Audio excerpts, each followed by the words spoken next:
News super 1, सत्याचा बुलंद आवाज। अशाच ताज्या महत्त्वपूर्ण घडामोडी बघण्यासाठी सबस्क्राइब करा न्यूज।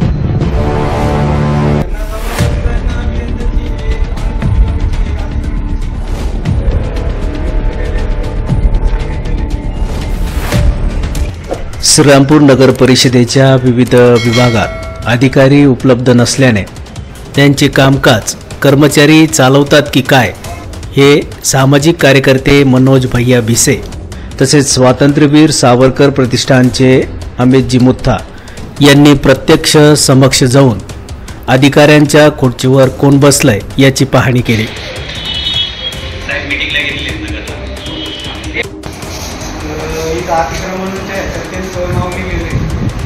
त्यांच्याकडे तो चार्ज नाही म्हणजे एक वेगवेगळी तयार केली जाते। एक संजय शेळके, एक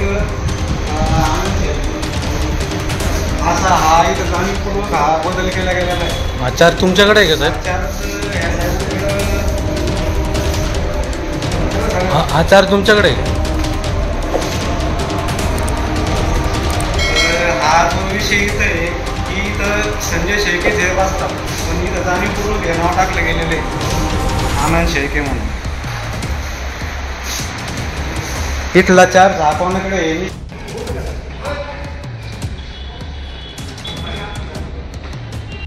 बांधकाम विभाग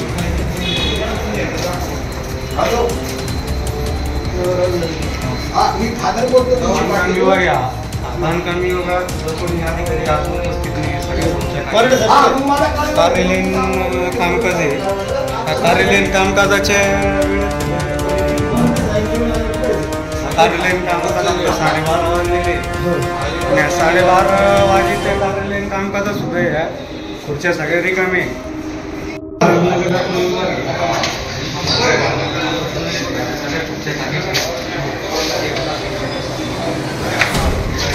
मराठी साहेब किंवा पाहिजे मराठी साहेब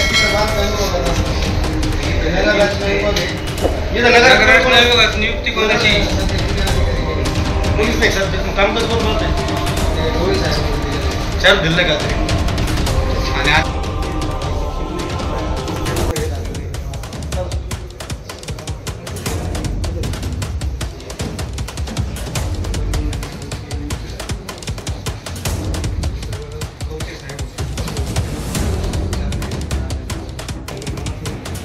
याबाबत माहिती अशी की श्रीरामपूर नगरपालिकेची धुरा काही चमकोगिरी करणारे कर्मचारी मुख्याधिकारी यांना चुकीची माहिती देऊन करत आहेत। नगरपालिकेच्या पाणी पुरवठा विभाग, अतिक्रमण विभाग आणि बांधकाम विभागाच्या अधिकाऱ्यांच्या खुर्चीवर हे चमकोगिरी करणारे कर्मचारी बसले आहेत का आणि टेबलासमोर अधिकारी म्हणून कोणाचं नाव आहे हे भैया भिसे आणि अमित मुथा यांनी नगरपालिकेत तपासणी केली। तसेच अनेक वर्षांपासून मुख्याधिकारी बदलतात, पण गेंड्याच्या कातडीवर खादीची झालर पांघरून अंगठा बहादरांचा रुबाब हे शहर स्वीकारतंय। या कामी कोणताच राजकीय पक्ष आणि संघटना बोलायला तयार नाही। आरोग्य विभागाचा कारभार छल्लारींनी जनतेच्या प्रश्नकामी स्थापन केलेल्या सोशल मीडियाच्या ग्रुपवरून चालतोय ही शोकांतिका आहे, असे म्हणत सामाजिक कार्यकर्ते मनोज भैया भिसे तसेच स्वातंत्र्यवीर सावरकर प्रतिष्ठानचे अध्यक्ष अमितजी मुथा यांनी समक्ष नगरपालिकेत पाहणी केली। विभागामध्येच अतिक्रमण झालेलं आहे। आता आपण जे अतिक्रमण विभाग म्हणतो, आज ही अवस्था बघून आपण अतिक्रमण विभागाकडून काय अपेक्षा ठेवणार आहे? विभागातच एवढं मोठ्या प्रमाणात अतिक्रमण केलेलं आहे। यावेळी त्यांनी स्वातंत्र्यवीर सावरकर प्रतिष्ठानच्या वतीने श्रीरामपूर नगर परिषदेचे मुख्याधिकारी यांना निवेदन दिले। त्या निवेदनात म्हटलं आहे की श्रीरामपूर नगरपालिकेच्या विविध विभागात शासन नियमाप्रमाणे ठरवून दिलेल्या शिक्षण पद्धतीनुसार नियुक्त होणे अपेक्षित असताना आपल्या कार्यालयात नियमाविरुद्ध नियुक्त्या देऊन अशिक्षित कर्मचारी अधिकारी म्हणून काम करत आहेत। तसेच भ्रष्टाचाराचे दोषारोप असून मान्य जिल्हाधिकारी यांच्या आदेशानुसार चौकशी सुरू आहे, तरी ते त्याच पदावर कार्यरत आहे. काही प्रकरणात मुख्याधिकाऱ्यांची सही त्यांच्या खालील कर्मचारी करत आहेत. या सर्व प्रकरणात वेळोवेळी आंदोलने, तक्रारी करून दोषी अधिकाऱ्यांना पाठीशी घातल्याने भ्रष्टाचार वाढत असून दोषी अधिकारी नागरिकांवर अरेरावी करत आहेत. तर या सर्व प्रकरणी शासन नियमानुसार सुधारणा झाली नाही तर पुढील 15 दिवसानंतर सक्षम अधिकाऱ्याच्या खुर्चीवर कर्मचारी आढळला तर ती खुर्ची आम्ही खाली करू, याची सर्व जबाबदारी प्रशासनाची राहील, असा इशाराही या निवेदनाद्वारे त्यांनी दिला आहे.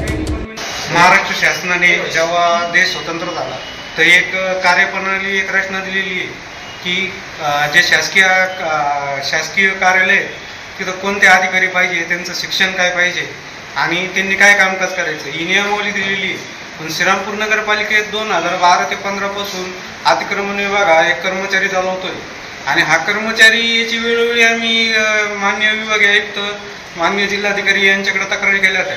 तर जिल्हाधिकारी यांनी आम्हाला मागच्या महिन्यात असं सांगितलं की जर एखादा सक्षम अधिकारी जर नसेल तर ही सर्वची जबाबदारी श्रीरामपूर नगरपालिकेच्या मुख्याधिकाऱ्याची. तर श्रीरामपूर नगरपालिकेच्या मुख्याधिकारी यांना आम्ही आंदोलनाचा इशारा दिला असता ते त्यांच्या कार्यालयात नाही. त्यांची आम्हाला भेट नाही झाली. आम्ही उपमुख्याधिकारी यांना भेटलो आणि त्यांना ही सर्व परिस्थिती पाहिली. आज आम्ही इथले श्रीरामपूर नगरपालिकेचे सर्व विभाग फिरलो तर बऱ्याचशा खुर्च्या आहे त्या खाली आणि काही ठिकाणी अधिकारी हे उपस्थितच नाही कार्यालयीन कामाच्या वेळेस. त्याच्यामुळे आम्ही हे आंदोलन आता त्यांना इशारा देतोय गरजेत. आणि काही अशी गोष्ट लक्षात आली की काही अधिकारी मुख्याधिकाऱ्यांच्या सह्या सुद्धा करता येते, त्याचे आमच्याकडे पुरावे. तर ह्या कारभारात त्यांनी 15 दिवसात सुधारणा नाही केली तर आम्ही तीव्र स्वरूपाचे आंदोलन करणार आहे आणि याची सर्व जबाबदारी महाराष्ट्र शासन आणि श्रीरामपूर नगरपालिका प्रशासनाची राहील, याची नोंद घेऊ.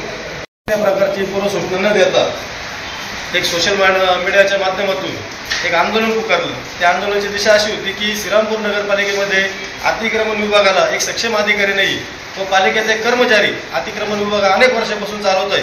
त्यासाठी आम्ही आंदोलनाचा इशारा दिला होता. आत्ताच आम्ही माननीय उपमुख्याधिकारी तापकीर साहेब यांना भेटलो आहे. त्यांना भेटून आम्ही ते निवेदन दिलं आहे. त्या निवेदनामध्ये आम्ही नमूद केले की 15 दिवसाच्या आतमध्ये जर पालिकेने सक्षम अधिकारी अतिक्रमण विभाग असेल किंवा इतर कुठलाही विभाग असेल त्याला जर दिला नाही तर आम्ही आज शांततेच्या मार्गाने आंदोलन करत आहे. पण 15 दिवसानंतर आम्ही ही खुर्ची जर सक्षम अधिकारी नसेल तर ही खुर्ची पलटी करू असं या ठिकाणी इशारा देतो.